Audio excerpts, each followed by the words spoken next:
G'day and welcome back to the Vassals of Kingsgrave. We are an offshoot of a podcast of Ice and Fire. All of the opinions presented here today are those of the individual and not of VOC as a whole. You're tuning in today for KrakenCast's review of the second episode of Season 8 of Game of Thrones, A Night of the Seven Kingdoms. I'm your host today, Sarah, aka Lady Weaver, on the forums of a podcast on Fire, and I'm joined by Bing. Hello, this is Shoeshiner on the forums. And David. David HHH on the forums. Hi. Great. So, just a quick recap of the episode. So, Jaime Lannister arrives at Winterfell, and in Winterfell, they are deep into preparations for the new Battle of the Dawn, which is coming very soon down the pipeline. So, what lemon cake rating did you give today's episode? 4. It's a pretty good episode. Interesting scenes. There's one we'll talk about, I suppose. I'm sure. But yeah, it's a pretty typical setup episode, but there's some interesting things that happen. So yeah, it's 4. Yeah. None of it made me super angry, unlike last season. So, hey, you know what? It's a good episode, solid episode. I'd do like 4.5. Okay, well, you know I'm the show apologist. I'm giving it a 6 out of 5 because, oh my God, I loved every moment of it. I cried, I laughed. I mean, it's interesting. It's as close to perfect to me as this show's ever gotten. Even with none of that spectacle and all the great battles and all that other stuff we have. I mean, almost nothing significant plot-wise even happened in frankly, the first 2 episodes. But to me, it was amazing television. Because as much as we talk about battles, and everyone talks about the battles, and the dragons, and the ice zombies, and the magic, it's always been a show about these characters, And to me, this episode is a love letter to all of these amazing characters that we've grown to love over 8 years. So every single scene just gave me the feels, and I cried more times than I could count. And a lot of it may have been fan service. Oh my God, yeah. A whole bunch of times. Especially Brienne.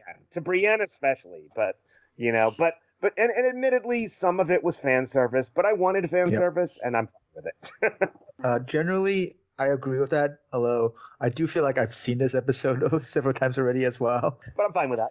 Before that. Yeah, so, okay. Yeah, it didn't really reinvent anything, but it was nice seeing more of a return to form to being a character-based series, like it was in the first few seasons of the show, which is why I really enjoyed it. Yeah. So, David, I know you wanted to talk about the credits. Do you want to go talk about them now? The one thing I just want to say, because I brought it up last week, is that they had said they were going to change the credits each week, and they only changed a little bit. I was actually expecting more. The last hearth was still there, but it's all blue. We got more blue tiles showing the progress of the White Walkers, and there were trenches around Winterfell. But otherwise, everything else was the same. In fact, the 3 scenes on the astrolabe that we talked about last week were the same. I was thinking they were going to change those, give us more Westerosi history, but apparently not. No, but having the trenches around Winterfell just shows that, yes, they are preparing. Like, they are getting ready for a siege or a battle. So, let's actually start talking about the show and scene by scene. So, first scene of the episode is Jaime dismounting from his horse, and then after that, there's a mini tribunal about all of Jaime's past crimes, and he has a lot of past sins. A lot, which all get brought up. And Brienne actually ends up standing up for him, and because of that, because Brienne vouches for him, Sansa agrees and softens and says he can fight, and then Daenerys softens as well subsequently. Yes, David, what were you saying? No, I was just agreeing with you mostly, but I guess for me the biggest surprise was how quickly they resolved all of this, because in the credits they made it seem, in the coming attractions they made it seem like it would be a huge part of the episode, and it should be, because Jaime's screwed over everyone, and he's done a lot of things that he needs to account for, and I figured, since we'll mostly be treading water this episode, that we'd spend a lot of time dealing with it. And we didn't. It was the scene was over in 5 minutes, maybe 10. And 3 minutes. And yet it did everything. Yeah, it was really short. And yet it did pretty much everything it needed to do. The only thing I was surprised by is that, of course, is that Bran didn't bring up that he threw him out the window. In fact, he actually said the things we do for love, which is the line Jaime says when he pushes him out the window. So Jaime knows that Bran is talking about that. Right. No, exactly. But my point is he didn't bring it up publicly and make an issue of it. He just did it to they gave a look between each other, but I don't think anyone else knew what that meant. And and then there's the weird bit later where Jaime thanks him for not bringing it up, and it's like, wait a minute, doesn't everyone else in the Stark family at the very least know that he threw him out the window? So why didn't this come up? That was the weird part. I don't think anybody in the Stark family actually knows exactly, because at first Catelyn blamed Tyrion, right? That was the thing. Yeah. And I don't think anybody actually knows. No, she blamed Tyrion for the assassination attempt from the guy Blade. But the throwing out the window, I thought we knew. Well, maybe we didn't. No, I don't think so. Sorry. It's been a long time since I've watched it, but it might have been they just thought he fell, but then again they did, I think, make the comment that he's never fallen. Right. So. Okay, so I guess that makes sense. So, Bing, what did you think about that scene, the first scene? I mean, again, a lot of this is very familiar. I think they've done similar types of scenes at other points in its history, so I mean, it's fine. Yeah, it works. I think the acting was very good. I liked that they really did call back to how Jaime and Brienne bonded when they were going through the Riverlands and returning Jaime back to King's Landing, and then Jaime sent Brienne away to find Sansa and Arya, but mainly Sansa. So I thought it was really good that they did do such a callback to it and use that as some of the reasons why they should trust him. Yeah, I mean, I think this was Brienne. I mean, other than obviously her getting knighted, but I mean, this was her big moment to actually do something. She stood up for Jaime, and we get the callback to the bear pit and him saving her, and that becomes important, ironically, for saving him as well. As well, it might have also been that your mother sent him to protect you. So I think that's also a very big point for Sansa, I think that was I think that was a big turning point in getting Sansa to listen to Brienne. I mean, we get the whole I trust Brienne, I saved your life, and all that. But I think mentioning her mother makes a difference as well. Yeah. Although it's interesting that Sansa trusts Brienne's judgment here, but she doesn't trust Jon's judgment when it comes to Dany. So it's like kind of weird. No, but is it because she's so used to people having the wool pulled over their eyes? Mm-hmm. So I think it might be a bit of that potentially with Dany. One thing I thought was really interesting is how I remember when I first watched this, Jon was really hard to read because he's just kind of sitting there and he doesn't say much. Other than, yes, we need more people for our battle.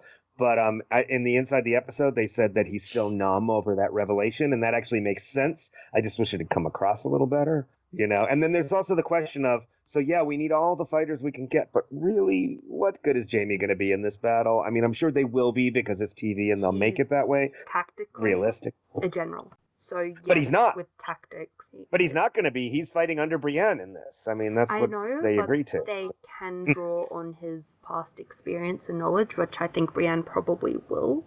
Or potentially will, which is why it is good. Yes, he will not be as capable a fighter. However, he still has a mind, and being raised by Tywin as well would really help. Speaking of which, the other thing is Tyrion having the little fallout with Dany, Dany having a fallout with Tyrion, really saying, what good is he? I mean, let's face it, in all this time yet, has he ever actually given advice?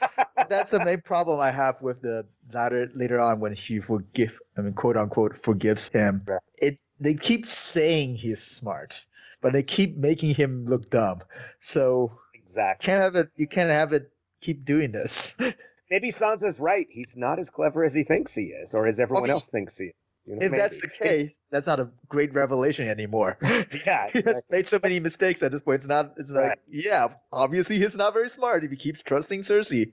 It also, speaking of Cersei, makes up an interesting parallel with Cersei, because one of the things, especially in the books, although maybe somewhat on the show, is that Cersei constantly thinks she's the smartest one in the room, and she makes all these stupid mistakes. So maybe that's actually a really Lannister trait, in that they all think they're smarter than they are, except maybe Jaime. I mean, I guess, but like that's not the thing. Is you can say like TV versus show, right? But the problem is up until the point in which the show went past the books, the TV show has been very faithful to the book's portrayal of the characters. Of the character, well, specifically of Tyrion, right?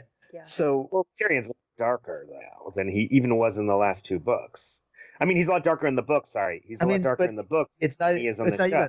Well, yeah, but it's not about like being darker or not. It's about being smart, right? Because up until like season 4 or 5, Tyrion has always been acting according to how the books acted, which is a character who's really smart and also really street smart. It's not just able to adapt to different kind of situations and stuff like that. So the transition is not so much, again, it's not so much the characterization of him being dark or not or whatever, but like the things that he does just seems out of character. Mm-hmm. The show, you can't just this is a classic show don't tell. Like show just keep telling you that Tyrion's smart, but never shows him behaving as if he's smart. Right. He did in the early, but not now. You know, back in Blackwater he did, but he hasn't since then, really. I think as well it's because the previous season of the show, season 7, I think personally was very poorly written from a character standpoint. So they didn't show things about Tyrion. Instead, they just said things, and they wasted a lot of time in Essos with Tyrion and with Missandei and Varys just talking, like standing around making stupid jokes rather than actually showing anything of consequence happen. Yeah. They've kind of shot themselves in the foot since then because they're trying to say, oh yes, he's done so much for her, but they didn't show anything happening or very little. Like, I mean, it's not that hard to, it's not even about like book versus show. It's like, you could just added anything in, like anything to just like show, oh, this is Tyrion. This is him doing something smart. Like him going and visiting dragons doesn't really, like that's the only like triumphant thing that he did, I guess, is making the dragons, freeing the dragons, I guess. But like, he was also planned the Masters of Slavers Bay. He had the like 3 head guys, I think, beheaded, killed. When the dragon, I guess. But all that didn't end up going well. So which is kind of cool. So I don't know. Yeah, whatever. Do we want to move on if we're saying whatever about Tyrion?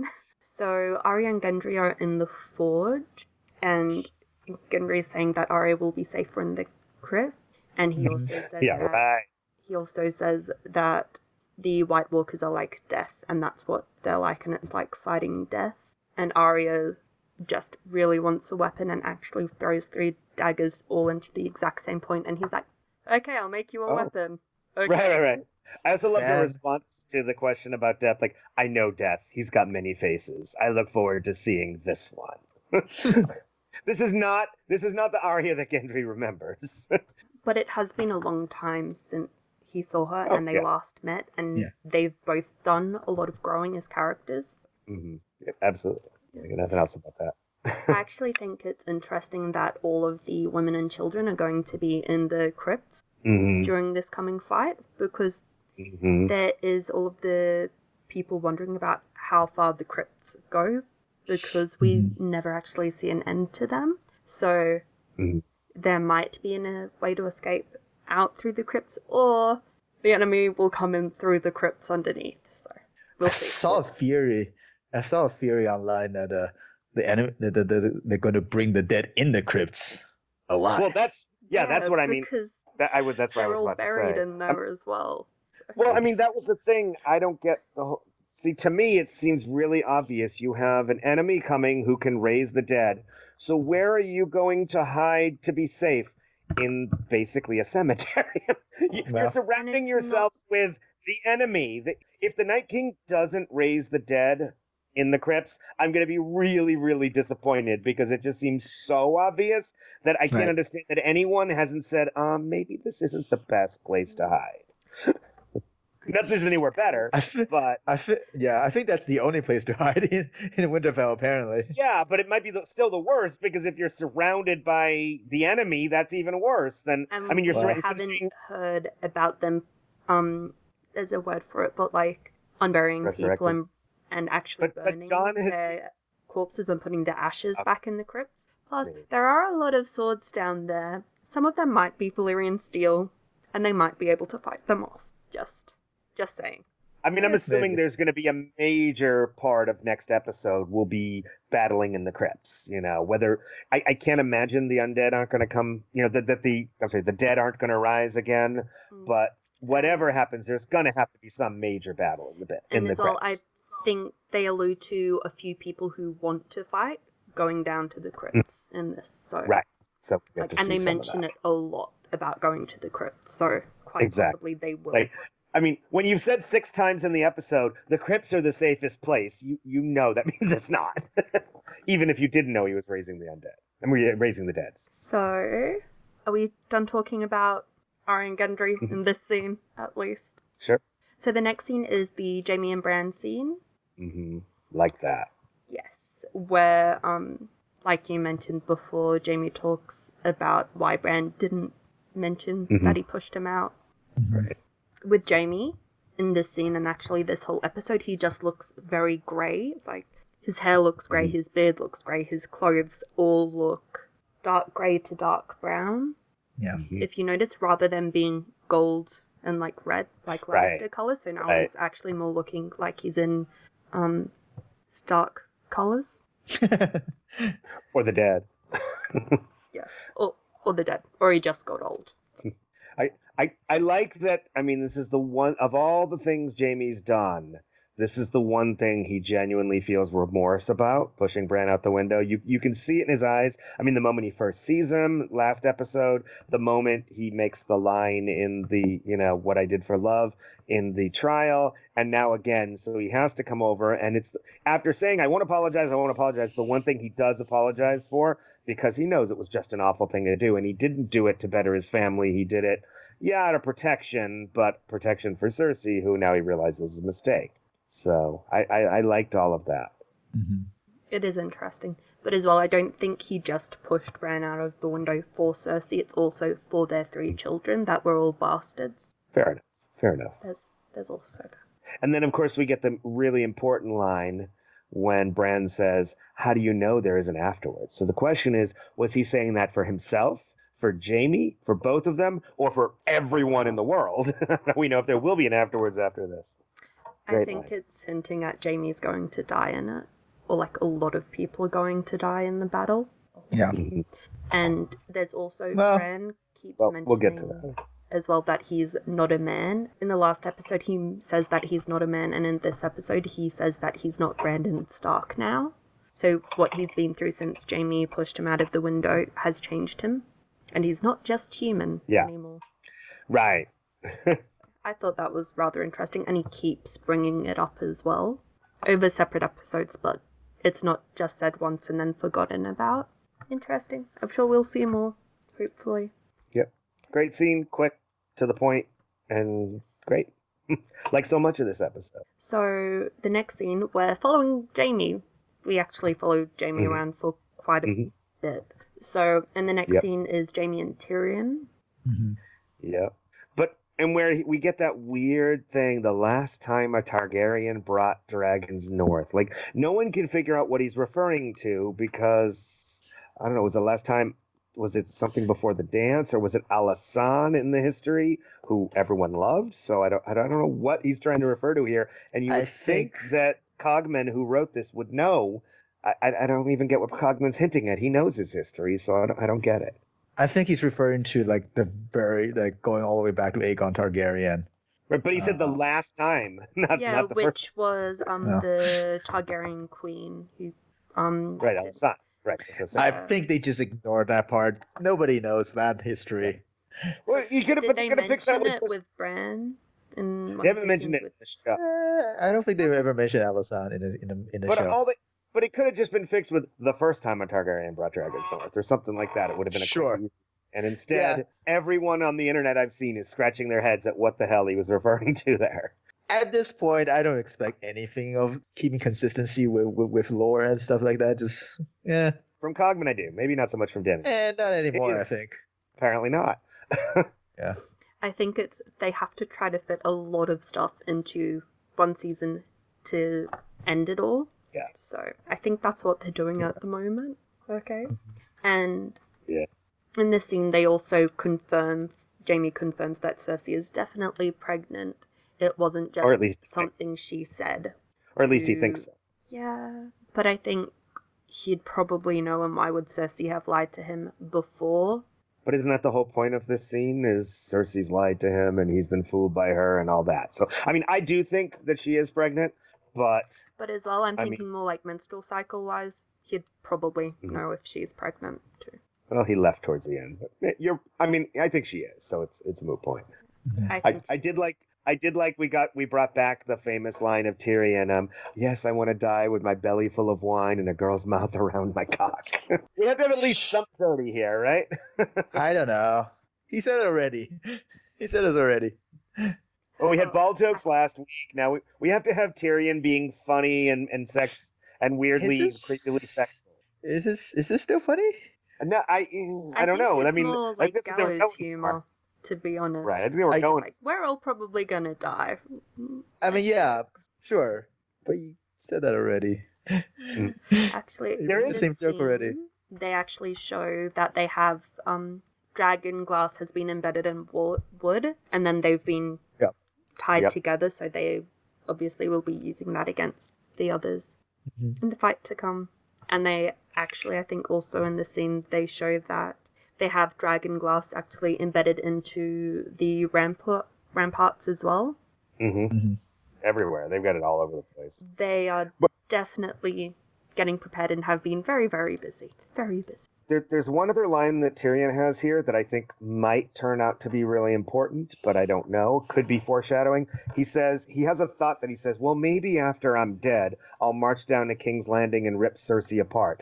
And I'm wondering if there isn't some foreshadowing for a weird way the show, at least, if not both the show and the books, are going to deal with the Valonqar prophecy. Maybe it won't be Tyrion or Jaime willfully killing Cersei. Maybe their undead raised body will actually be what kills Cersei.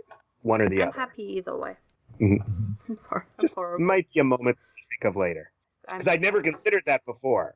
I considered that it would presumably be Jaime or possibly Tyrion who actually kills her, like willingly because of what she's done. But maybe it won't be. Maybe this is what's going to be. It's going to be a White Walker. It might also be that the army at Winterfell is trying to retreat south, and then Jaime's the only person that can get close to her, and she wants everyone killed, and he just kills her so that everyone will be saved as well, like he did with the Mad King. Yeah, I mean, there's lots of reasons why it could happen, and I think it will happen. This is something I'd never considered before, so I'm wondering if they're giving us some foreshadowing, or if I'm just reading more into it than I should. Could be either. We don't know yet. We'll find out later whether or not it's foreshadowing. Well, we need a little tinfoil here. We need to throw a little tinfoil in, so that's what we do. So there's my little bit of tinfoil, maybe. So the next scene is Jaime and Brienne, and Jaime actually saw Brienne when he was talking to Tyrion, and then stopped and stared off and was just like, my lady love. So he's gone down to talk to Brienne. And at the start of the scene, we actually see Pod fighting, and he can actually fight. I know, right? Like, what? Yeah. That was pretty good. He's fighting a man. Sorry, but that was pretty cool. Really happy that he's they finally developed his character, and he's no longer a meek little boy who. It looks like he's actually teaching someone else to fight too. So hey. I know. I'm so happy for him. They also mention in this scene that Brienne has command of the left flank, and then Jaime also gives the reason why he came to Winterfell. He said, "I came to Winterfell because I'm not the fighter I used to be, but I'd be honored to serve under your command if you'll have me." And then Brienne was just like, slight nod. Okay, I need to go over there now. See you later.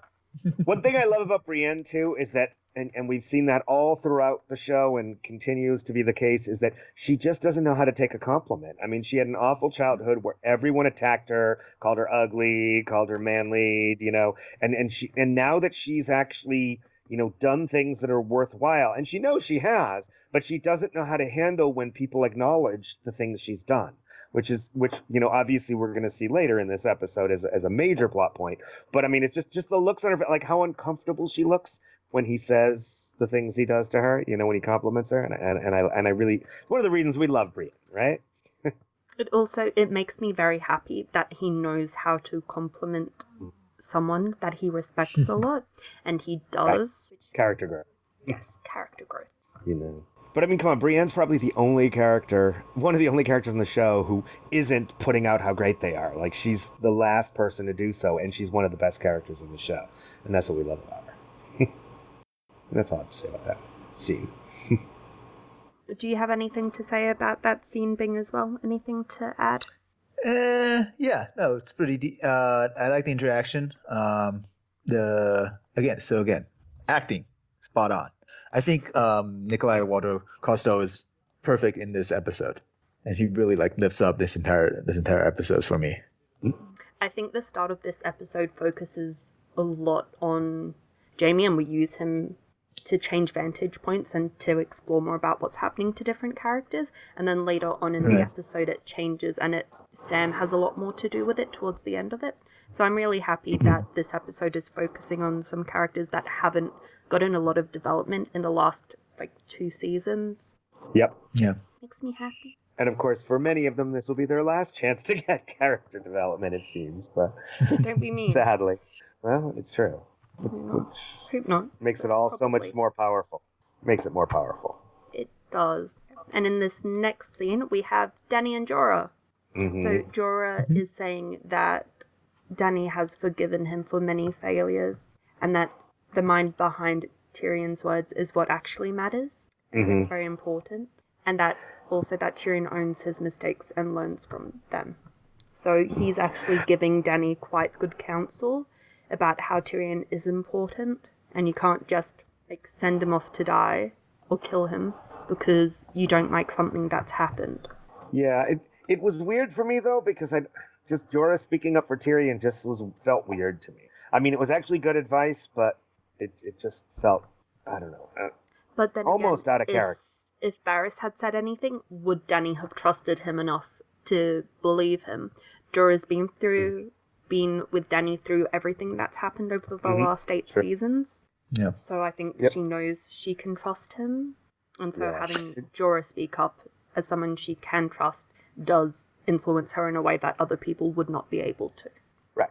Oh, no, that part makes sense. It just felt weird him actually doing it. The other thing that's interesting is, remember, Jorah then makes one other suggestion, and then we pan away. So we don't actually ever get to find out what his other suggestion was. Does anyone have any ideas?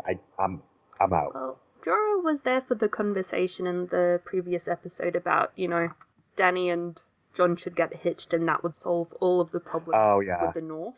Yeah, that could be it. That could be it. I think that's possibly it. But I'm surprised they didn't. If it was just that, and we've already seen it, why wouldn't they have just had him say it on camera? I feel like there was something that he was going to say to her that we aren't supposed to know about yet till next episode. You could be right. I don't know. We'll see. Mm-hmm. So, in the next scene, we're still following Dany. One of the big ones here. Sansa and Dany scene. And this is where Dany sort of confronts Sansa about her not liking her, if that makes sense. So, Dany tries to find a commonality between them and commiserate with each other about they've both been women leading men. Mm-hmm. And then Sansa says men do stupid things for women and that they're easily manipulated. And Dany said that she's fighting Jon's war alongside him instead of her own war for the Iron Throne. And then Sansa says, I should have thanked you the moment you arrived. That was a mistake. And then Dany follows this up by saying that she loves her brother and that she trusts him and that he's true to his word. And Sansa then asks what's going to happen after the war. And Dany says the Iron Throne, but Sansa actually voices what everyone in the North is concerned about. What about the North? Right. I mean, there's so much here. I mean, I love that Dany comes into this trying to make peace with Sansa. I mean, she realizes it hasn't worked and there's a tension. And for once we see Dany being really smart with people and understanding them, unlike maybe with Sam last week. She knows what's going to work with Sansa, and everything she says here is actually perfect. I mean, it's everything that Sansa wanted to hear. You know, she says that she talks girl power, you know, we're women and we've had to fight all this. She talks about how she loves Jon. She respects Sansa. It's interesting, you know, there's a lot of people who question whether her love for Jon feels real on the show. Some people don't. I feel like it is, even if it maybe needed a little more build up. But, you know, here, I mean, it's interesting that she says that she doesn't say she came up here to fight the dead or to fight the Night's King. She says she came up here for Jon. She came up here because she loves him, and it's implied that she trusts and respects his point of view, that this is the real battle. But, I mean, it's clear that if Jon hadn't come to her, she wouldn't be here. And that's actually interesting. I found that one of, like, the biggest, you know, kind of revelations of the episode. And I like that. And then bonding, and they really did bond for a moment there. They were close, and then I think they did. I think Sansa was just like, okay, you're offering me an olive branch. I am going to fake it, because that was a very quick switch from being like, yeah. I mean, she does bring that up, and yeah, like, and it's a good point. That I think she was acting because she has been around very manipulative people. I think. Yeah. So I think she's playing the game sure, there. Maybe. I think she's she's trying to play Dany in that scene. I feel like, again, I like the sudden switch. Yeah. It almost feels like a bait and switch, right? I think she was too sweet. Like, just like, I bought it, to be honest. Of course. Rather than being like, fine, I accept you. Like, being begrudging about it. See, yeah, I felt that moment when they bonded, especially when she says, you know, I should have thanked you. I really felt that they bonded in that moment. But then she had to say, well, you know, but then there's still this little problem we have to deal with. And I don't know, maybe she was being smart and playing the Littlefinger game and playing her. And I actually hadn't considered that until you just said it. So I don't know. I bought it. And if she was faking it, she faked me too. She fooled me. That's the point. Yeah, no, it was good. I mean, I felt she did bring up a good point, and it was inevitable, and that was kind of the cold water splashed on this happy scene, but which of course gets interrupted because every major discussion we're going to have that has some tension has to get interrupted by something. In this case, that would be Theon. But with Sansa voicing, what about the North? It also encapsulates what all of the Northmen are feeling and thinking. Oh, absolutely. Absolutely. And I think it did need to be voiced to Dany. Absolutely. Because Jon isn't voicing that to her. He's just like, woo, I'm wooing you. Come on. Let's make out. Right. Whatever. Well, that'll get awkward. Thinking about the nitty-gritty, about what is going to happen after. Like, are we going to get married? Am I going to be your consort? Is the North going to be a separate kingdom? Which it could. And they could be allies. But you won't have dominion over them. Of course, all of that's going to get more complicated with the whole him being a Targ thing. So we haven't even, and neither of them know this at this point. So you mentioned it. The next scene is Dany and Theon and Sansa. Woo, party. Yeah, loved it. Love that. So Theon said that Asher's gone to the Iron Islands in Dany's name, and Theon says to Sansa that he's here to fight for Winterfell if you'll have me. Not to Dany, which is the big thing. Sansa then goes over to hugs Theon. So love that. I just love that. I mean, that one almost had me in tears. Is the whole, you know, Theon redemption. And it is interesting. And also kind of the look on Dany's face when Dany's like, wait a minute, you were supposed to be fighting for me. I guess we're on the same side, so I guess it's okay. But, you know, but just that whole, you know, that whole, they're bonding. I mean, let's face it, they had this awful, horrible thing with Ramsay and, you know, sexual assault and violence and just torture, and they've bonded over it. And yet, did you feel some, like, romantic tension here almost? Later, yes. Yeah, later, but it's like, that was weird. I don't know what I think of that. I love that Theon came back to fight for Winterfell and to fight with the people he was raised with and were like siblings to him. Right. Because he spent, 9 years with them, roughly? Mm-hmm. Being raised with them. Like, that's a long time. Mm-hmm. And that Theon is actually the person who saved Sansa and got her out from Ramsay and rescued her, really. Like, That's big. And then he came back to fight for her and to help rescue her again. So sweet. Love it so much. And I also That hug made gave me all the... That hug was Ginger's together. Ginger power. Yeah, that hug gave me all the feels. It also gave me all the feels. I got to admit, love that. I don't know where they're going with this. I don't either, but for that moment, I was happy. I don't know if I'll be happy. Like, you had Arya giving Jon a whole heap of hugs in the last episode, so, like, Sansa can give Theon a whole heap of hugs as well in this episode. It's just like, Hug City! Everyone gets hugs if you were raised in Winterfell, apart from Bran, apparently. So, in the next bit, we have Davos feeding the common folk. They make a comment that they're not soldiers, and Davos says that they are now. Right. And that everyone alive is. Everyone's a soldier. Like, if you're able-bodied, get out there and fight, pretty much.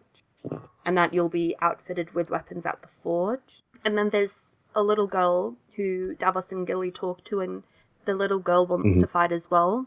But Gilly says that they'll need protection down in the crypts, so the little girl says she'll go and fight to protect the people in the crypts. So, yeah, there's going to be a fight in the crypts.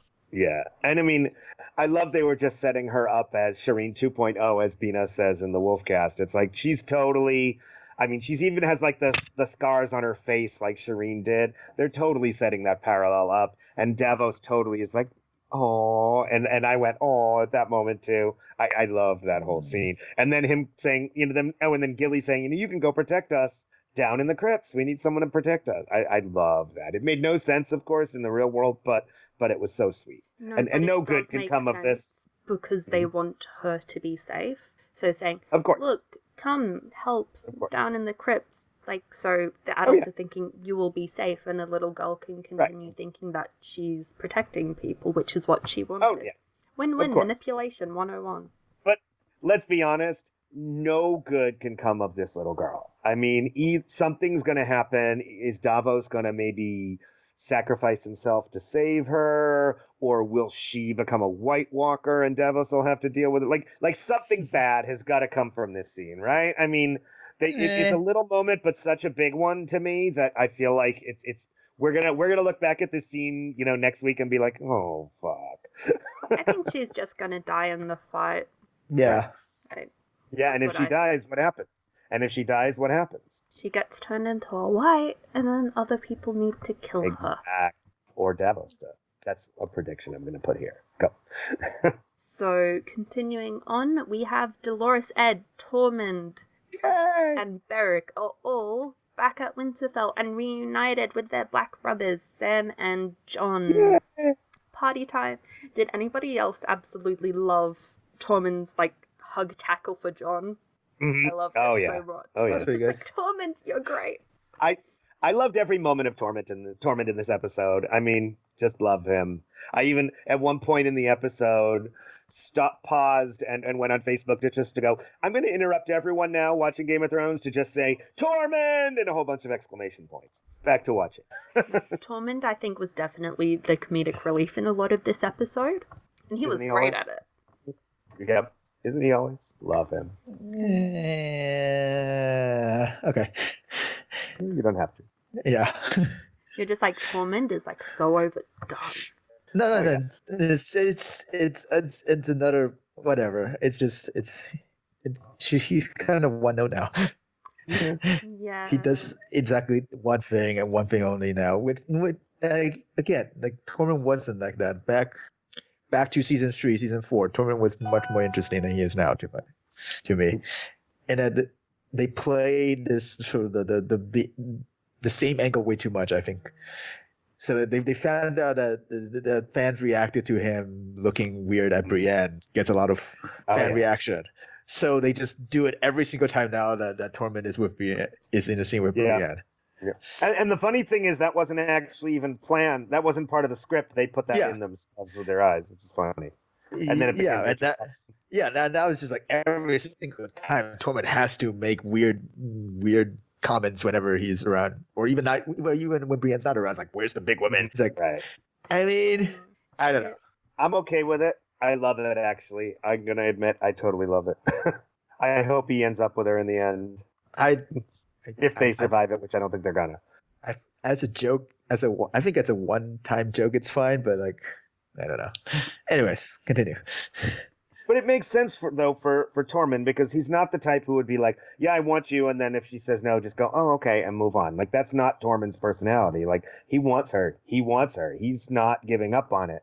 And he feels like he has the charisma to make this work, and he hasn't figured out why it's not working. The thing is, like, gonna be that person here. It's he is continually pursuing her, which is not necessarily a good thing in this woke world, but it's also true. Fair point. He's not touching her. It's more he's just like, hey, I'm still interested. Right. I'm still interested. I mean, yeah, it is kind of creepy in some ways, but at least the thing is, if we didn't like his character, people would hate it so much. Right. No one would like it. It would be awful. But because we do like his character, or most people do, they think it's endearing. Right. And isn't that one of those weird gray areas in the real world too? Everyone thinks that, every guy who pushes himself on a woman that he shouldn't probably thinks that, oh no, I'm charming, I'll do this, and doesn't realize when he's stepping over bounds. So maybe there's something meta in there. Okay, so other stuff about this scene is that Jon and Sam are told that the Umbers are now part of the Night Kingdom's army, and that they will arrive sunrise tomorrow approximately. Right. And the bomb has dropped. Yeah. You've got tonight. A lot less time to get everything organized. Right. Because, I mean, if you think about it, like in that last scene, we had one of the guys, this guy saying, no, I'm not a soldier. And I'm going, yes, you are. You're going to have to do this. It's like, maybe this conversation should have already been had. But now you really have to have it because you've got, 12 hours to live, probably. We don't hear, or they do not show any of the small folk being told that, hey, this is what's coming down the pipeline. You need to be able to defend yourself and fight for your life. And these are the weapons you need to use, and this is how you use them. We don't see any of that happen at all. Right. We have to assume it did happen, I guess, but that's what I'm saying. That's why that scene with Davos seems weird, because it feels like they should have already had that. Mm-hmm. Unless they are some of the people who've just arrived in, which is possible, because they said that they were going to keep the gates of Winterfell open as long as possible in one of the earlier scenes with Sansa. Possible. And the next scene is this strategy meeting. So this has like all of your big players. Bran's there, Jon's there, Sam's there, Tyrion's there, Dany's there, Tormund's there, Brienne. Theon. No, Bran's Theon. there. Theon's there. Yeah, a whole lot of people are there. Mm-hmm. So Bran says that the Night's King will come for him, and that he'll happy to be used as bait to try to defeat the Night's King. Jon says that killing the Night's King is their only hope. Otherwise, there's just too many people to fight, and that they will be overwhelmed. Sam makes the comment. Well, remember. Yep. One thing I was just remember, Jon's already seen. Remember when they took out that one. When they took out like the one other, I guess I don't know what they call it on the show, but like the general of them back in that episode 7 last season. I mean, the second to last episode last season, when he takes one out and then all of the dead like fell down and died again, basically after that. He was controlling. Exactly. So I'm assuming he's thinking the same thing will happen with the Night King, which makes sense. It does make sense, but I also think they need to say, hey, strategize. If you have a choice between killing a White Walker or an other, kill the other. Because quite possibly the White Walkers would, die with it and then burn that. Right. But if we get rid of the Night King, then they're all down, theoretically. And, as well with Bran. Bran is going to be bait in the Godswood with Theon and the Ironborn protecting him. Tyrion is going to be in the crypt. And Tormund has the great line where he says we're all going to die, but at least we'll die together. We die together. Yep. As he looks at Brienne. And later on, after everyone else leaves, Tyrion says to Bran that he wants to hear his story. So in other words, I want to know what you know. Tell me, because if you die, at least someone knows some stuff. Kind of important. Especially when Sam in this scene has made the comment that without any memory, that is just the equivalent of death. Because if you've also noticed, in the show and in the books, the White Walkers are all mindless beings that, yes, they look like people you might have known, but they have no memory of you. Right. And can't communicate. So, yes, their body may be moving, but there's no soul inside. Right. Well, Sam's comment was really cool because he not only says that death is forgetting, but it's also being forgotten. And in this world, especially with, without the internet, without, there's only a few books around, that is a big deal. I mean, once you're gone, if you haven't been put in a book somewhere, you don't exist. Right. Yeah.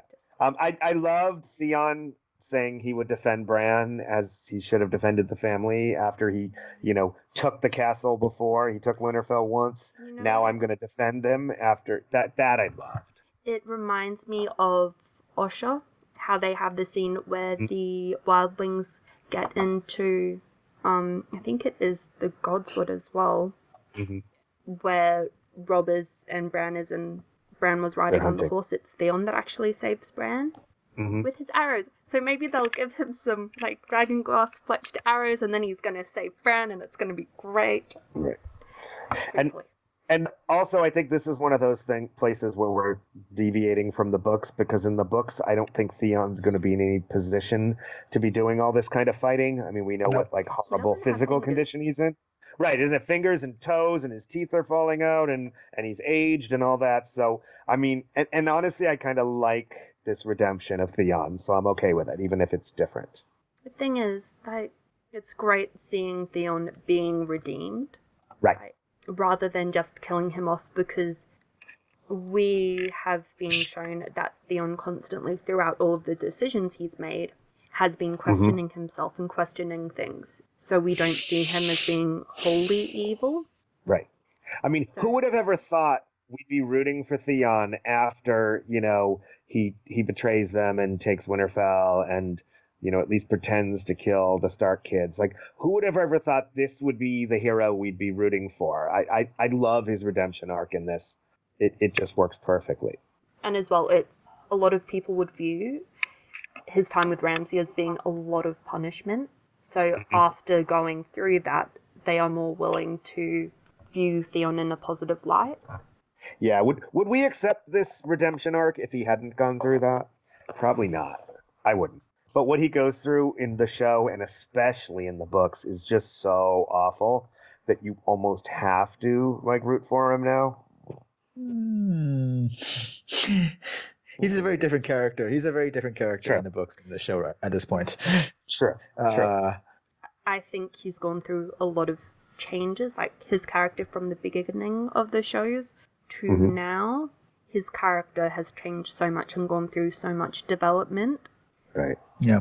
So I almost think that having seen his character change so much and be developed so much, even if it wasn't through something as horrible as that did happen, but I was shown that he changed, then yes, I'd be more willing to believe and accept a redemption arc from him.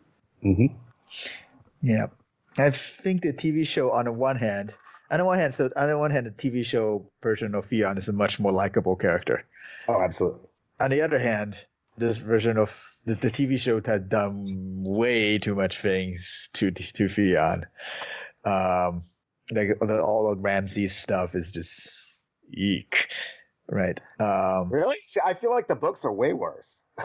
The books didn't show anything. That's the thing. Right, but we got in his head and we saw. I mean, that's why he's broken. I feel how he's that's the so point. broken. That's the point. Which is the show, the books have done way better at showing the horrors of Ramsay than the show has ever done. Right. I don't know. I feel like all the season 3 stuff have made us the whole experience really that a really awful taste in my mouth with all this stuff. But I feel like this arc is much more believable with the way they portrayed it. Especially with the acting and Alfie Allen, who plays Theon, is very good at playing his role. Very good. And I think they were lucky when they cast him that he is such a good actor, because they cast him to play one sort of role, but then he also had to play Reek, and now he's had to play someone who's coming back and becoming more confident after going through such a trauma and so much abuse. Yeah. This is one instance in which the character, the actor elevated the character. Yeah, presented definitely. in the book, because the book Theon is very one note. He's an asshole. And he went from an asshole to a very pathetic, like almost barely human figure. Whereas this Theon, there's always that human this nuance that added that humanity to almost from the very start to at this point, that made his character work so much better than I actually think, compared to the books. Humanized him? Yeah, well, yeah. I still don't agree with a lot of things they did with the character up to this point. But they were lucky that Alfie Allen is such a good actor. I should give credit to some of the writing as well with him specifically. Yeah, and I also think this is one example of where I know it was controversial, but moving Sansa into the fake Arya role of Ramsay's wife gives him more character development, and now it's paying off, especially in the scenes in this episode. Yes, I guess I still don't agree with that at all. I don't want to recast it. Just in my case, I think in this case, it at least it gives it some good reasons and some good character reasons why they did it. So even if you don't like it, still not a good reason. But that way, you don't have to. Let's move on, and we can talk about Grey Worm and Missandei now. And we see northern children actually avoiding them. Right. And they make the plan to go away to North after all the fighting is over and Dany has her throne. So, in my eyes, they're going to die. Like, as soon as you make a plan and anything about what will happen after, you die. Yep. One or both have to. I'd be utterly shocked if both of them survive the next episode. I feel like I've seen this scene again as well. Exactly, yeah. I do, though, to take a moment, I do like that they took a moment to acknowledge racism and, in fact, the North's xenophobia in general. I mean, the North has always been untrusting of others, and we see in the show and in the books, we see how they're justified in that. But at the same time, it's still kind of creepy and awful. And so we get just a little hint of that without going overboard about it. I like that it was just acknowledged for a moment. And then let's move on to the bad idea of making plans for the future in a world when you're going to die. And to be honest, I think it's bad on Dany's part that she hasn't realized that the people fighting her army are being ostracized by the people they are going to be fighting with. Right.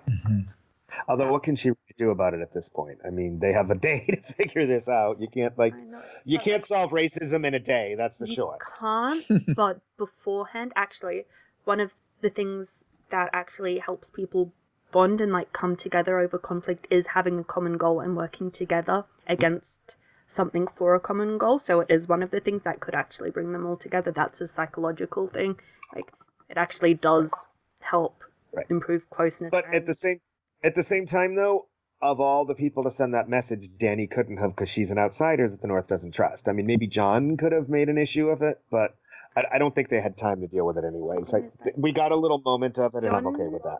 Has made so many issues about the wildlings being different and trying to speak for the wildlings and present their point of view and be positive and being like, no, these are people that we should trust and can trust. Right.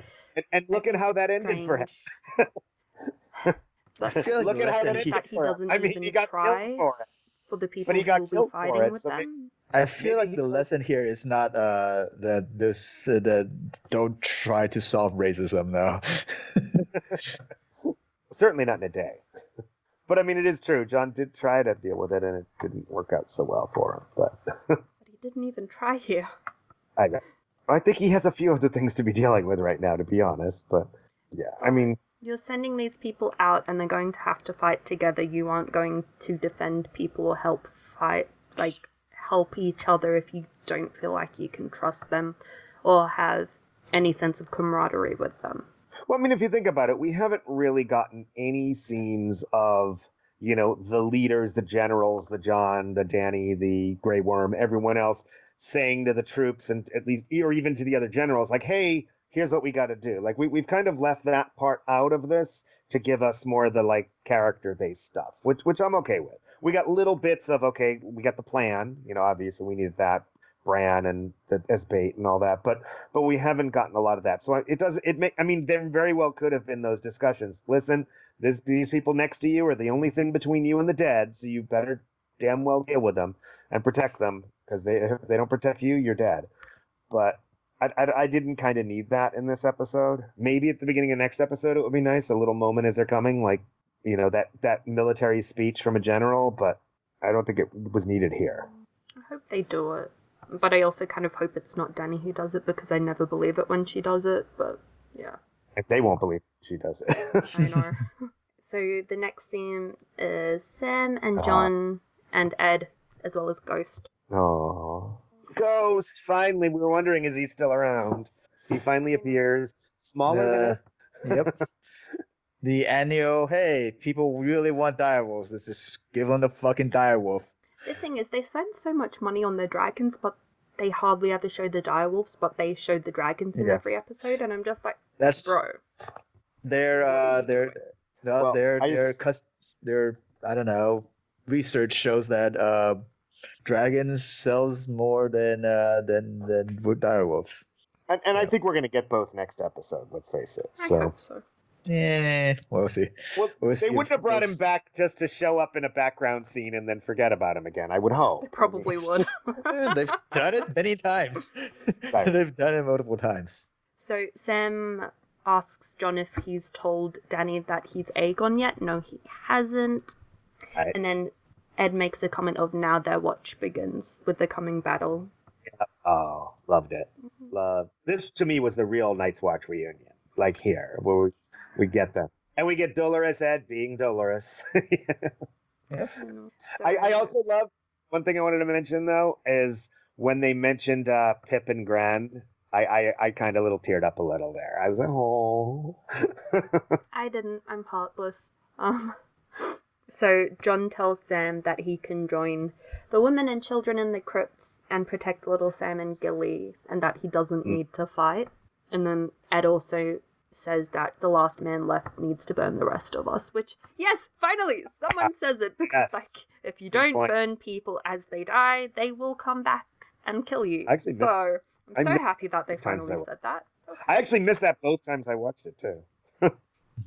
I really did love, though, Sam speaking up for himself, because, he's a coward and he's not a good fighter and all that sort of stuff, but this man has actually accomplished more than most other characters in the show, really. So good for him speaking up for himself. He never does, and he never speaks up for himself, and he did here, and good for him. And he does remind them that, hey, I was the first person to ever kill a White Walker, another. So hey, right. I'm the person who found out how to kill them as well. Yep. True. Okay, so the next scene is Jaime and Tyrion, and this is the scene where we actually have a lot of people join in front of the hearth. So Brienne and Pod walk in, and then Davos walks in, Tormund comes in, and that's it in their group. Mm-hmm. So this scene and the camaraderie they show makes me so happy. Yeah. And that they're sitting in front of a fire for it as well. Yeah. This scene and then the continuation later were definitely my favorite parts of the whole episode. It really was. I thought it was such a good scene, and that it showed every character's personality. Like, even though they had so many characters and they couldn't all get massively long lines, that everyone did get sort of an even playing field and like their chance to shine in it. Yep. One thing I liked before the rest showed up was Tyrion and Jaime talking about, I was in love with I was sleeping with my sister and you were a whoremonger, and I love Tyrion saying that whoremongering is no longer an option for him, and that like character growth has changed him. I like that. And it's really good to acknowledge that as well. Mm-hmm. Yep. Actually, but I watched the previous episode right before this one, and in it they had Bronn being a whoremonger sleeping around. But it's interesting comparing that to Tyrion in this one saying, no, I can't do that anymore because he has done so much. So I wonder if there'd be a really massive conflict of interest when we see Bronn with the Lannister boys again. Mm-hmm. Yeah. I'm interested to see that. My bit was Tormund trying so hard to woo Brienne and just failing so miserably. I mean, so what a way to pick when up he kept trying to one-up Jaime, and he's just like, Mm-hmm. he was having his own "my horse is bigger than your horse" contest, but the other person's just like, I don't care. And right. He's like, no, listen to me. Like, right. That whole died when I was 10. Yeah. And I drank her milk, his wife's milk, and it made me strong. And that's supposed to impress Brienne, and Brienne's just looking over like, ew. And like Jaime's like, what the hell? And Dirk's just like, yeah, I'm gonna have that drink now because I kind of need it after that. Right. And also Tormund then chugging milk after telling the story and spilling it all over himself as he's drinking it. And then, of course, Brienne again looking over like, oh. I know. I mean, it's like, you have to wonder, is Brienne attracted to Tormund at all? Is she just fighting? I think she just got totally turned off by that and was just like, yeah. No. Well, I mean, she does have the moment where she says, I'm glad you're back. Like, at first she says, I'm glad you're here. And then he goes, oh, really? And she doesn't. No, I mean, I'm glad you didn't die. And I don't know, because remember, Brienne doesn't put her heart on her sleeve. She keeps it to herself. So maybe she does like Tormund, although he keeps fucking it up. He keeps screwing it up by being gross, right? But then, even if she did like her initial feelings for Jaime, or at least that's what I was going to get to. All of the other shippers. Hi, and what have you. Exactly. That was going to be my point, is that, even if she liked Tormund, does he really have any chance with Jaime in the freaking room? Even if Jaime doesn't want to go. The whole Brienne's Tormund. I'm sorry, but like Jaime totally does. Okay, David, because he had that whole longing looking at Brienne scene when he was talking to Tyrion, and then like Tyrion kept talking and Jaime faded out and was just like, yeah, no, sorry, bro, I'm looking at my lady love. I know you're shipping. I feel it's more respect. Maybe I'm wrong. Maybe now that he's over Cersei, he can love her. But I feel like it's too soon for him, anyways. And obviously we don't have much time. Anything that's going to happen has to be too soon because we only have 4 episodes left. But I mean, he just gave up on the love of his life. So is he? I don't think he's ready to jump into anything. Whether he will or not, we'll see. I think he regressed from his journey to King's Landing through the Riverlands with Brienne. So he started his redemption arc, and then the writers for the show regressed him back when he spent time with Cersei. And now he's off with Brienne again, and it's just like... Right. Well, that's kind of my point. It's like, if in the books, obviously, he's already broken from Cersei, so he might have a better chance of coming back to Brienne. On the show, it's too soon, and maybe they'll still go there because maybe the books are going to go there, so they want to do the same ending. I don't know. Of course, if either of them dies tomorrow, which seems pretty good odds on one of them... it's going to be one of them will die, or like they'll both die fighting side by side. That's what I think will happen. I don't think both of them are surviving the next episode, so... And you're just like, maybe. I don't think so. No, I mean, well, I feel like Jaime is going to survive at the very least. Yeah, I don't know about Brienne. I feel like Jaime will, because there still has to be some resolution of him and Cersei, and it kind of would defeat the whole purpose of Bronn coming to kill him if he's already dead, so it doesn't matter. Like that wouldn't have been a plot point, I don't think. So I feel like Jaime will survive it. I don't think I don't know. I could go either way with Brienne, because on one hand, Brienne gets her knighthood and then she dies right away, would be tragic and good writing, and I would like it. And, and here we'd also have the first ever female knight, dies in her first battle, which would be kind of odd, I guess. So maybe on some level you want to keep her around. I don't know. I could see them going either way with her. What do you think? We'll see. We'll see next time. We'll find out. What do you predict, Sarah? Will either or both survive? I know you want them to. I want them to, but I think one of them will die. Or Tormund dies trying to save Brienne. Might happen. So Tormund sacrifices himself for Brienne, and then Brienne lives, and then Jaime also lives because plot armor. That could work. Yeah, I could see that. I could see that. That would be sweet if Tormund died trying to save her. I know, it would be. Okay, so I think we should move on. So next is Arya and Sandor at the battlements. And then Beric walks in. Right. Yeah. So, like, Arya joins Sandor and then just sits down, and Sandor's just like, why aren't you talking? You never used to shut up. Right. I loved her, though, question, like, why are you here? Why are you fighting for this? You never fought for anything. And then Sandor goes, I fought for you, didn't I? And that was just a great moment. That was another give me the feels moment, you know? But as well, like, Sandor and Arya had so much time bonding earlier on when they were going through the Riverlands.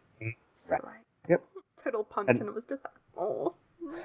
And then the other fun moment when Sandor asks about Beric, was he on your list? And she was for a little while. And then, of course, Beric tries to give a religious speech. He's about to. And then the Hound cuts him off saying, you were resurrected these many times and only to have me chuck you over the wall. That was cute. That was very the Hound. Yeah, I think it's funny that Arya leaves and is just like, I am leaving you two old, sad people alone. I'm miserable old shits. I'm not spending my final hours with you two miserable old shits. I know. So instead she goes off to find Gendry, she goes off to practice her archery, and then Gendry's standing in the shadows watching her and is like, oh, she's so cool now she's grown up. And now it's time for the most controversial scene of the episode. Yeah. So I don't know about Gendry. So I'll just quick recap scene. Gendry gives the weapon to Arya, so it's like a double-sided spear with dragon glass on both sides. Gendry does the massive reveal of, I'm Robert Baratheon's bastard. Oh my god. And Arya, who had been spinning her new weapon, stopped and was just like, so what? And then Arya puts the moves on Gendry. So yeah. So most controversial part of the episode? I think among fandom. It's mostly the squick factor of having seen this character when she was 11, whatever the show wanted, however old she is. It's more like Arya, like Maisie Williams compared to the Gendry's actor, having him already be an adult or close enough when they meet, and her still being a child then, compared to now when, yes, they are both adults. And I think a lot of us still see Maisie Williams as a child. Yes, she's 22 now, and Joe Dempsey's 31. I think that makes a lot of people feel really weird, and it's just like, ooh, I don't know. Right. I mean, I think the only way they could have done it is to have her come onto him, because if he'd come onto her, it would have been way creepier than it already was. Because, I mean, no matter how much, even if you ship the two of them, and I sometimes do and sometimes don't, can't decide on it. I agree. And it's it's still just so creepy, and having known her when she was like 13 or 11 and even younger in the books, it just feels weird and creepy. And I got to admit, as I was watching this, I saw it coming and I was like, oh, and I actually started like yelling at the TV. I'm like, oh my god, no, you're going there.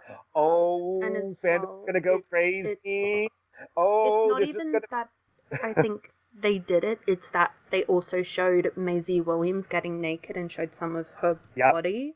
I think it wasn't even like, hey, they kiss, okay. They go down onto a bale of hay or whatever, fade to black, show up later with her looking off to the side like they do in the episode. Later on, it's that they actually show the start of it, and I think that also has a lot of people being like, no, Maisie Williams, I still think of you as a 10-year-old. Right, and now we're getting her side boob. Like, so I wonder whose decision that was. Like, what was it her decision to just like, go full out, or the show? That's how they wrote the scene. I don't know. Or it might have been like, hey, we'll ask you. We want this scene to happen, but how we decide to do it and shoot it is up to you and what you feel comfortable with. Yeah. I mean, at the very least, they gave her the agency over it, so I like that at least. So, I mean, if like I said, if he had come onto her, I would have hated it. I think her coming onto him, at the time I watched it, I loved it, and then afterwards I felt creepy about it and awkward, and the more I thought about it, the more it bothered me, but then I watched it again and kind of liked it again. I don't know. The thing is, like, I shipped it when they were younger. And I think that's because Joe Dempsey looked a lot younger, whereas now he does look 30. And, like, I think Arya's so short, so I'm just like, but you're, like, 16, right? What's happening? Right. So I'm just like a 30-year-old with a 16-year-old, but no, it's a 31-year-old with a 22-year-old, which is still a big age gap, but, like... Although I think he's supposed to be, like, 25, so... Yeah, he's meant to be younger. Although, do you notice, after all the, like, shirtless scenes we had with him, he's actually stopped shaving his chest, and that if anything, makes him look older. Because we had all those, like, you know, earlier, those glistening muscles by the fire thing, you know. In the earlier scenes, we also had lots of scenes of Arya looking at him and watching him, and was just like, I like you. Like, sexual awakening. I don't know how to feel about the idea that this little girl had a thing for this older, sexy guy, and now that she's old enough to do it, she does. Like, on some level, I guess that's fun and cool, and on some level, that's, like, bad guy fantasy. Like, you know, it's almost like pedophile fantasy. Like, well, I can't have her now, but maybe I'll get her in a couple of years. I don't know. It just feels weird all around. They showed it all from her perspective, which I think saves them. Because it's more like, this is her fantasy, and as she's grown up, she still has her agency, and she decides she wants to pursue him. And he's even awkward and weird about it, so that almost makes it better, I think. And then it does start with that weird bit where she interrogates him, like, what did the Red Woman want with you? And wait, did you do it with her? Well, who did you do it with? How many? You know how many you had. Like, that was weird. I'm not sure what the point of that was, other than to give her the, like... To put him on defensive? I don't know. But as well, it's like they could have had a similar thing being like, hey, I don't care how many people you've slept with. I want us to be together now. Like, then why'd she ask? Yeah, but like, I think they've made it sounded like it did matter to her rather than being like, hey, I don't care what you've done in the past. I want to be with you now. Do you see them ending, like, assuming both of them survive, which I don't know we can assume, but if they were to both survive this battle, do you think they'll be together, or do you think this was just a, hey, I said I wanted to lose my virginity, I did, and, well, that was nice, so... If they wrote this scene and not have... And, look, it's either good... They wrote this scene just to have this weird, random fling. I don't know why they do this. There's no point. I show off Arya can have sex, I guess. I don't know. The only reason you... Okay, sure. The only reason to write the scene is either to have some sort of emotional impact later on, whether it is Gendry dying, I guess Arya dying. If Dany finds out that Gendry is Robert Baratheon's bastard, I think he's going to be killed. And here's another question. I think Dany has a lot of other things to worry about at this point. Sure. Yeah, but she really hates Robert Baratheon. Right. A lot. Here's another thing is, do you think that him telling her that, oh, I'm actually important, you know, did that push her? Like, was she already planning on doing this, or was that the, oh, well, you are someone? Like, it almost felt like, oh, you have status, now I can fuck you. Like, no, I don't think she cares. I never thought it mattered to her, ever, before this, so I don't understand why they had that, but... Exactly. Yeah. It now seems important. It makes sense. Like, they have a thing that between men and women, males prioritize looks and youth and fertility over everything else for women. It's the male's ability to provide for them. Like, I'm not just saying that is, like, psychologically reasons that males attract females and females attract males. Mm-hmm. So it's now exploring the fact that, oh, I wasn't necessarily interested in you, but now I know that, like, hey, you have status and consequently ability to provide for me. I want to sleep with you, even though never beforehand had I ever thought that had any impact on her decisions. Except as a bastard, he has no status, so... I know, but it's more like, ooh, you're royalty? Well, let me have I hope that's not the way they're thinking about justifying the scene. Yeah. Just weird that they brought it up then. That's I don't know what they're going for. Yeah. Unless it's to remind people that Gendry is Robert Baratheon's bastard. And later on, like, even, like, after the battle, if Dany finds out, because Gendry made the Dragonglass axe, I think he's going to use that, because Robert Baratheon used a warhammer. I think he's going to end up using the axe that he made for Sandor in the final battle, and I think Dany's going to find out that, yes, he is Robert Baratheon's bastard. And then Gendry's going to get beheaded. One interesting thought, if Gendry ends up getting killed by Dany, that could put Arya against Dany in future episodes. Hey, we probably should move from this. So the next scene is Tormund and co. back at the hearth. So in this scene, Tyrion thinks they'll live, and Brienne says that at least they'll all die with honor. And then they start talking about Brienne not being a knight. And then Tormund said, if I was king, I'd knight you 10 times over. And Jaime's just like, you don't actually need to be king. You can just be a knight. Any knight can knight another person. So then he goes and knights Brienne, and it's super sweet. Aww. But like, she's so happy, and you can see Pod just wanting her to, and he's like, do it, my lady, do it, do it. Every moment of this scene was just so perfect.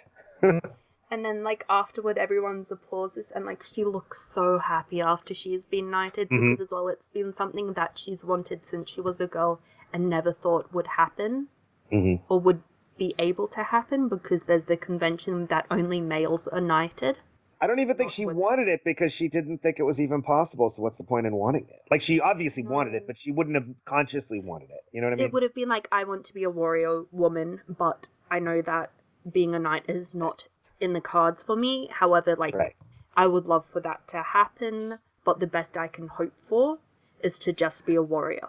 It made me so happy. The quick side note at the beginning, I liked Tyrion's optimism that, yes, we're all going to survive. He's obviously wrong, but I still liked it. And they'll all die in the next battle, because he said that. I mean, at least a third of this room is probably not surviving it. So. I feel like there's not enough time for all of this stuff to resolve. So we'll see what happens. Well, I mean, I think this episode for many of these characters is the resolution. You know, we give them their moment to shine before they go out. You know, yeah, but sort of episode number 3 is a very awkward time. Right.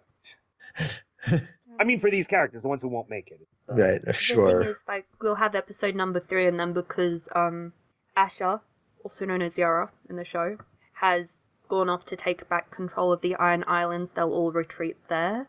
That's what I think will happen. And we still have the conflict with Cersei to resolve.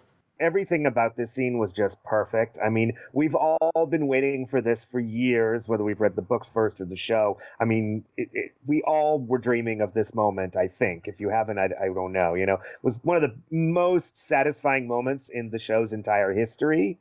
And I just love her as an actress, just all these conflicted looks on her face, because like I said earlier, she doesn't know how to take a compliment. Something amazing is happening to her, and she doesn't know how to deal with that, because that doesn't happen to her. You know, she's had this awful life, and wait, you like me? You respect me? Wait, you're gonna, what? And she just looks, and you know, and it isn't until Pod looks on like, do this, come on, that she's like, I guess. And even when it's happening, she still looks so conflicted. You know, and then it finally, and especially coming from Jaime, right? I mean, of all the people to do it, you know, the one person she respects, and, you know, and he's like the one person, I mean, she's the one person he respects for that. I mean, it's just such a great moment for both of them. You know, he finally gets to do something worthwhile with his knighthood, and he looks as happy as she is and proud to be doing this. It's just all the fucking feels in the world. I mean, I love Bloodleather's Sean T. Collins has a great line in his review in Rolling Stones. He said, if your eyes were dry by the end of that scene, please make sure they aren't also ice blue, because you may well be dead already. I mean, I bawled through the whole scene. I think I'm dead already. You didn't? I was so so happy for her, but I didn't cry. I'm sorry, like no one was dying. No, happy cry. Happy. I don't happy cry, so I'm fine. What about you, Bing? Yeah. You cried or you didn't cry? No, I didn't really. Yay for being heartless. Whoop, whoop. I mean, it feels kind of, it might just be I didn't expect that to happen. I feel like that's not what Brienne was going for, but whatever. Sure, it was fun. It was a happy moment. And this moment is actually what they named the entire episode after, A Night of the Seven Kingdoms. Yeah, because even the producers said they felt that was the most important scene in the episode, and that's why they named it. By the way, did you notice Jaime says in the name of the warrior, the mother, and the father, and then we never talk about the other 4 gods. I noticed. I was just like, and the stranger, the maid. Right. Are we cutting out for time? Anything else? But Can I say again, though, when those 3, the father, the mother, and the warrior, are the big 3, especially 2 warriors though. And whenever there is a battle, people pray to the mother or to the warrior. So. Can I say though, I love when Tyrion does the toast and he names her Sir Brienne of Tarth, Knight of the 7 Kingdoms, and she looks up and then slowly she smiles. It's probably the first time we've ever seen her smile on the show, and it was probably one of those beautiful things I've ever seen. I don't think it's the first time, but it's definitely the first time in the last 2 seasons, if not 3. Right. A long time. It's such a huge smile she gives. It's like finally she allows something good to happen to herself, and she allows going to cry. Yes. Oh no, totally. So happy. Both of them. I think both of them. So Sam, Lyanna, and Jorah Mormont. So Jorah is trying to convince Lyanna Mormont, his cousin, to stay in the crypts where she'll be safe, but she says, no, I'm going to fight. And after Lyanna leaves, Sam gives Jorah Mormont Heartsbane, which is his family sword. And because Jorah Mormont's father, Jeor Mormont, Sam said he taught him to be a man. So Jorah says he'll wield it in his father's memory and to guard the realms of men, which is what his mother as the Knights Commander would have wanted. So it's super sweet. Yep. Just love that. I gotta say, finally, I'm glad we've been dealing with this whole Heartsbane thing for 3 seasons now, and we've been wondering where it's leading to, and at least we finally got the answer. Presumably Jorah will do something important with it, we hope. But either way, I'm glad it led somewhere, because I just didn't see Sam doing anything with it. So. Thing is, I think something could happen because Sam doesn't have it down in the crypts if he's going to the crypts. So. Good point. But he even says, I can't even lift it. He can barely carry it. Yeah. I think it's sweet that he's giving it to Jorah Mormont, who, his father gave their family sword to Jon Snow. So Sam is giving his family sword to Jorah Mormont. Yeah. Right. Which is sweet. I mean, I love that they bonded over Jeor in that moment there, and that it will be in his memory that Jorah is fighting. That was just great. I think very quickly, and I have to run off very soon now. So a few things. First of all, that was a very good scene. Second of all, Podrick, is that actually him singing? Yes. I don't know, but it sounded good. It was actually him singing? Okay, cool. Yes. That's very good and very nice. After the episode or whatever they talk about, they said they were trying to figure out who would sing, and then they realized that he can. So they're like, okay, you'll sing. So the next scene is Pod, who actually starts singing and has a beautiful voice, and he sings about the story of Jenny of Old Stones. Go, David. Total fan service, right? I mean, total fan service. We get something from the books here, and I loved it. Pod was great singing it, and then we also get Florence and the Machine singing it at the end over the closing credits. Oh, that's who that is. Okay. Yep, and they put it in they put that online as well. There's a lyrics video online if you want to check that out on the official official YouTube of Game of Thrones. But and during the song we got little montages of everyone. We saw like Sam Gilly and little Sam in bed and all the different scenes of everyone, which was great. It was just like the perfect way to almost end the episode. All I want to say is I think this is another reason where the title comes in, A Knight of the 7 Kingdoms, because for those who don't know, Jenny of Old Stones was married to the son of Egg of the Duncan Egg stories, and the Duncan Egg stories in the compilation were named Knight of the 7 Kingdoms. That was the name of the compilation, and that Egg became King Aegon, and his son Duncan, who he named after the knight, who it's very widely theorized among fandom is actually an ancestor of Brienne. Or there's also theories that they're ancestor of the Cleganes because they're so big. Like, could potentially be ancestors of both. Yeah, although I hope it's Brienne. But in any case, that the king's son Duncan was named after the knight Duncan, and he married Jenny of Oldstones, and in fact that was a problem because he was supposed to marry someone else, a Baratheon, but he married for love, and as a result abdicated taking the throne.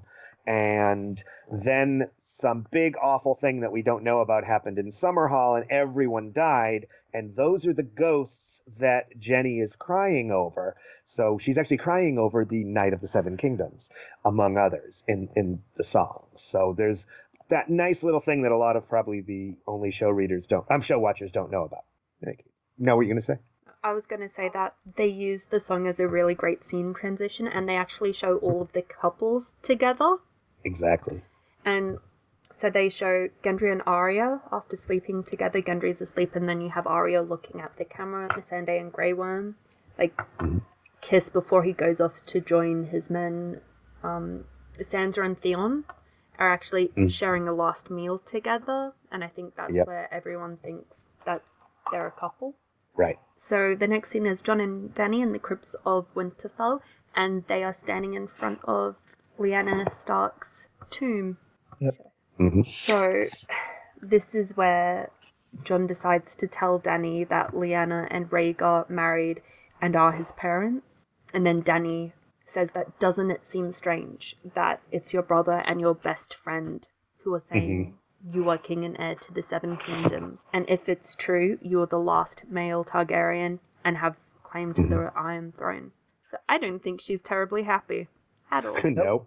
Nope. He is pissed. It's very abrupt the way Jon just blurted it out. Yeah.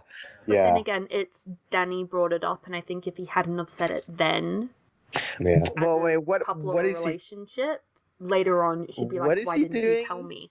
What was he? What were both of them doing in the crypts in the first place? I guess he must have because he's been thinking about it since he was told, right? That's fair enough. And David, you said that he was supposed to still be shell-shocked over it, so he's seeing his mother. Right. So I think that's why he's down there. He's just like, I am going to look at my mother, who I thought was my aunt, but you're actually my mother. What's happening? Yeah. So that's why he's down there. And then Dany came down and was just like, I want to be with you, Jon, because I love you, and it's our last night together. Right. Before this big battle where we're all going to die. And of course, yet again, we don't actually get to see where this conversation would have gone because yet another major moment of conflict gets interrupted, in this case by the dead. There are horn calls, and then next scene we have Tyrion, Jon, and Dany all standing on the ramparts. So Tyrion stays on the ramparts, and Jon and Dany head off to their separate positions, and we have a zoom out of Tyrion's face, and then next thing we see is a hoof of a dead horse, and then we're shown the army of the dead, and they are screwed in Winterfell. Mm-hmm. One thing I thought was interesting was that pan back from Tyrion really felt like a direct callback to Blackwater for me, where Tyrion was looking over as well. Right. It did. That's a really good pickup. What about you, Bing? They've been trying to do several. I mean, they've been doing this many times throughout the last 2 episodes, trying to do callbacks and stuff like that. I think it's good because it's good. You didn't call back to anything in the last season, and everything was just shoehorned in, and just woo, who cares about plots or anything? So right. I'm happy this season. But the problem is so with the specific the Tyrion standing at a rampart. I mean, that scene is good except for the fact that Tyrion's a very different character from where he is back then to right now. I'm wondering what they were going for when they made that call back. Is it to say that how much has Tyrion changed and how different a person he is at this point, or is it just say, oh cool, look at it's Tyrion again? It's the same thing. Maybe he's going to come up with some brilliant strategy to stop the walkers this time. The second part will be weird, given that Tyrion has failed so many times in the past. Right. But maybe this is meant to be his point to redeem himself, that, hey, he is a genius. But I think that shot was less about Tyrion and more about Jon and Dany and how they had been so close-knit, and then everything's fallen apart because Dany thinks Jon's coming for her throne and she doesn't want that. Yeah, bad my timing, takeaway. really. I mean, And then, we have to fight together, and now we're mad. yeah, and then Tyrion's stuck in the middle and just like, okay, well, Does Tyrion know? Does Tyrion know at this point? Nope. I don't think he knows. He had a long Bran conversation might have told with Bran. him to be honest, that's what I was thinking. though. That's possible, yeah. Especially when Tyrion went up to him and everyone else had left and he's like, hey, tell me everything. He might have actually told him. Yeah, I mean, why show that scene if not for this? Here's another big question I have. So we get to see the army of the dead coming, right? Mm-hmm. And who don't we see? The Night's King. The Night King. Sorry, the Night King. Okay. You know, where is he? Wouldn't he? He's leading the army. I mean, shouldn't they be coming? He be flying the dragon? Shouldn't that be the first thing we see instead of the regular others on the horses? Yeah, so maybe the surprise. Those others on the horses might be there's a word for it, but the people who go first and then your main army catches up to them. It's just their army is so large that they have that many people in that part.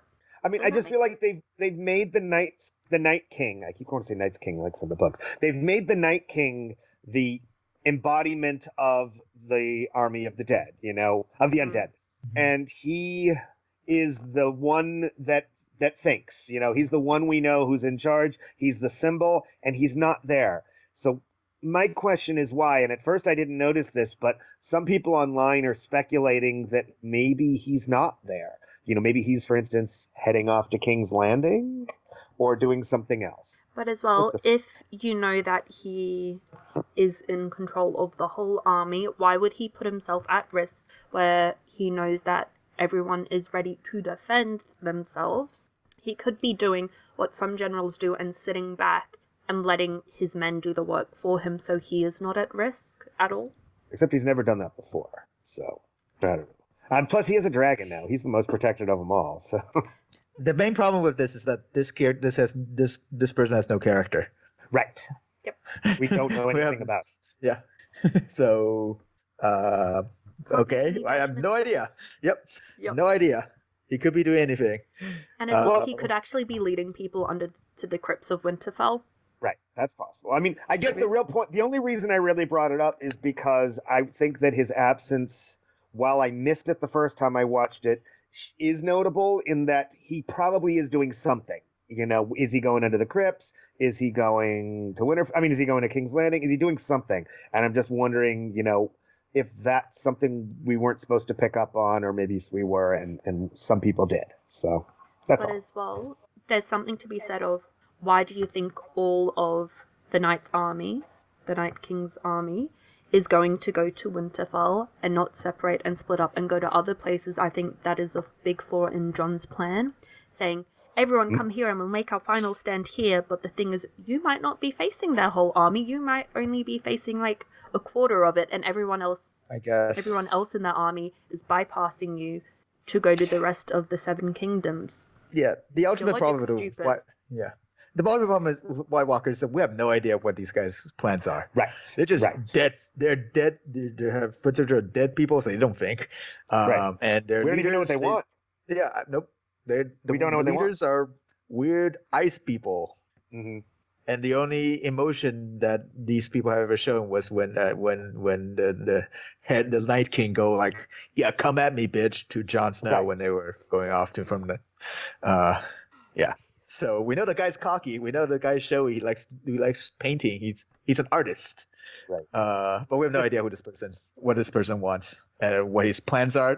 So up until this point, Stannis Baratheon, we know exactly who this person is. We know what his plans are. Ramsay Snow, or even going back, Mance Rayder. These are all real people with real feelings, real concerns, real motives, and you either sympathize them or not. But we know their motives and we can try to understand them because we are shown their character and are shown things from their point of view at times. But we haven't had that at all with the Night's King, and it's just been shrouded in secrecy, so we can't make any guesses at what they will do. Right. And to be fair, we can't really blame the showrunners on this, because on some level, I think it's an even worse situation in the books, because there is no Night King that we know of yet in the books, and it's just going to be this forthcoming, which even has less motives. At least there's someone leading this group, so we have someone. I don't know. I don't know. I don't know if that's better or worse, having this figure as a leader and having like you sort of assigning character to this person, but not really, because the focus is just like it's force of nature. The others are the representative of winter, of this entire world fighting back against against the existing realms of men, right? And and whether you think that is on brand with what the rest of the novel is about, there's something very powerful about that message, that all these petty squabbles mean nothing when actual nature comes calling for all of you. Whereas this is just like it's like another big battle, just like any other big battle. Like it was like the wildlings against the wall, like the Battle of Blackwater, Stannis versus King's Landing, or like the Battle of the Bastards, Jon versus Ramsay. Except now we don't even know who this person is. I don't know. They aren't even making a blizzard come as well, which, to be honest, is characteristic of them. I mean, they did come from the lands of always winter, but I guess for me, it's just I don't feel like it's any. I guess maybe because you're comparing it to the books, it feels different. I feel like all that stuff you said about the books. So I'm saying for me, I feel like your average viewer. I feel like everything you said about in the books of it's this force of nature coming, I think is still true, even if we have a personification of that. I think that they've still managed to pull off that same kind of feeling in the show. Maybe you don't agree, but I mean, I feel like that same thing. I mean, I feel like this does feel different than fighting Ramsay. I feel like this is the dead coming to kill everyone. This is a force of nature just as much as in the books, except we've given it a figurehead. I mean, two things about this that I've questioned is, first of all, it's middle of the season. It's episode 3. So we know there's a lot of more episodes coming up. So some people still have to be around to fill up those episodes and do something. This is not the sort of this is not final battle. This is not the final countdown. And second of all, it's not like this is like the penultimate episode, like the second last episode, and you have like 2 episodes for this final battle, and they'll wrap up all the stuff with Cersei in the last 30 minutes of the last episode. Right. Well, in which actually I think is half a season left. Yeah. So the second of all, it's not a problem of whether following the books or not. It's like if you've made changes to who these people are, you added a Night King to this equation. In that case, you need what I think they should have. Maybe could have done better is to adapt and then change along that axis. That now we're ascribing more character to these figures. Maybe add a little bit more characterizations then along the way.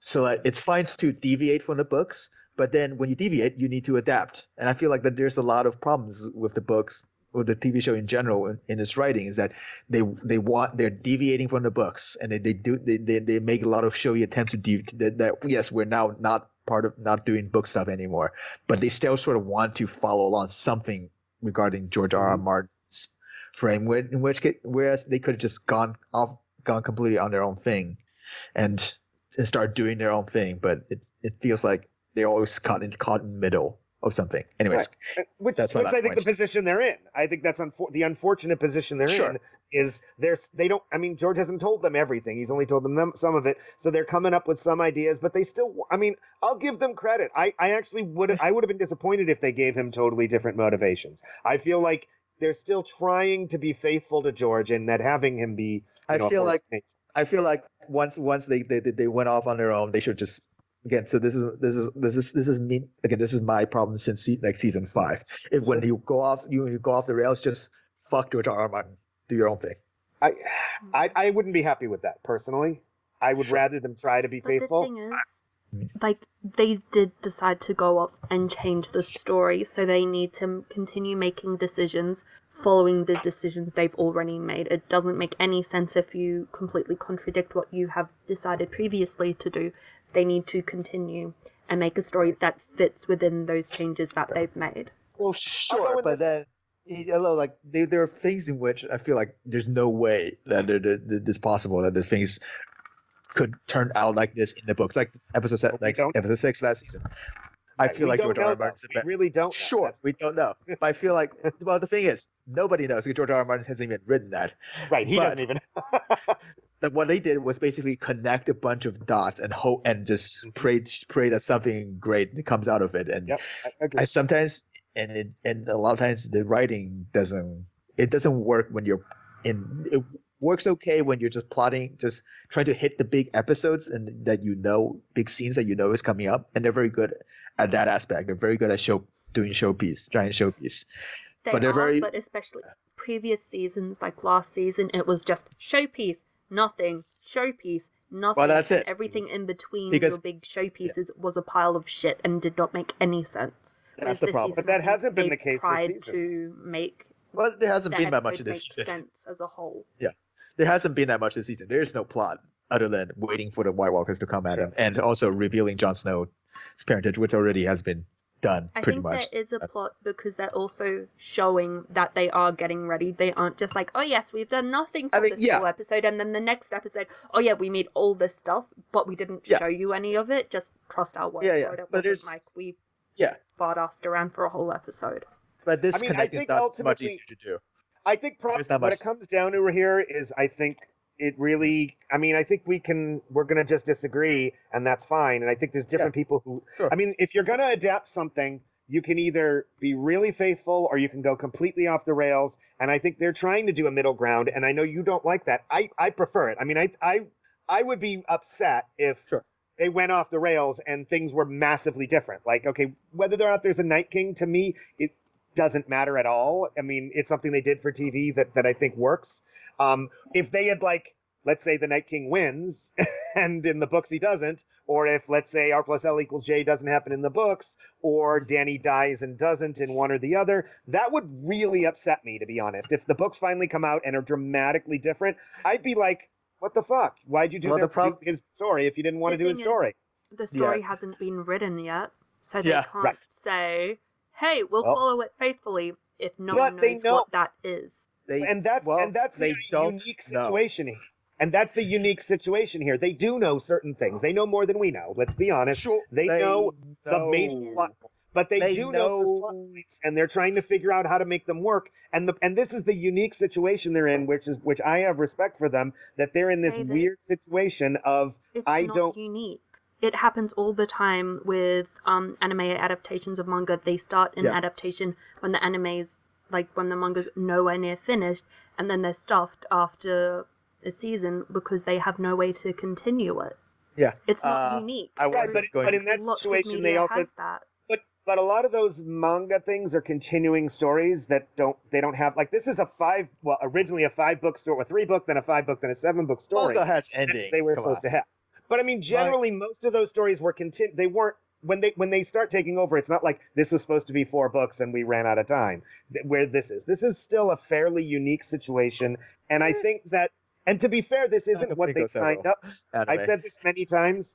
I've said this many times. This isn't what they signed up for. They didn't sign up for figuring out how well this is going to happen. Yeah. And I'm not going to blame them for. I'll blame them if they don't do it well. But if the problem I think George is having is that some of the things he wants to do don't. Yeah. and they're stuck having to deal with it. A lot of this is on George. No problem. And no question. I respect the fact that they're trying to be faithful to his plans. I sometimes they failed at it. I feel like the problem is they think they know. There's no way to absolutely know because George hasn't written this, and George can change his mind. But he's not going to change. He's not going to change if Dany dies. I just don't see him make the major. He's George says that he's a grower. He might have planned for this, but then having written it, decided that, no, it makes more sense for her to die, or for something else to happen. But here's the thing. George himself has said otherwise. George has said in interviews just this past week, he has said, no, this ending is going to actually probably be very close to my ending. There will be major differences, but there will be. And I think he knows better than we do. How many times has George said the book is going to publish in this or that day? I don't trust. The thing about writers... And as someone who, until it's written and published, they can change whatever they want. Yeah, as somebody who presumably writes for a living, although I don't write novels, so that's a different world to me. I change my mind every day. You never write for 20 years. I don't see him. Like I said, will he change what happens to Brienne? Maybe. Will he change what happens to Jaime? I don't think so. I just don't. Could. He could, but I don't think he will. I think, if anything, he wants to get this story done with now at this point, I think. Hopefully. He's kind of done. I know, really. Hopefully. We can only hope. Anyways, sorry to kind of to finish. I also need to run off soon. Okay, so I think we can call that a wrap here. So thank you for listening. This has been the KrakenCast review of episode 2 of season 8 of Game of Thrones, A Night of the Seven Kingdoms. If you'd like to get involved, you can find us on the A Podcast of Ice and Fire forums. So KrakenCast is doing reviews for the rest of this season. David, you're hosting the next one, right? It will. Lovely. Goodbye. Bye. Thanks, everyone. Bye.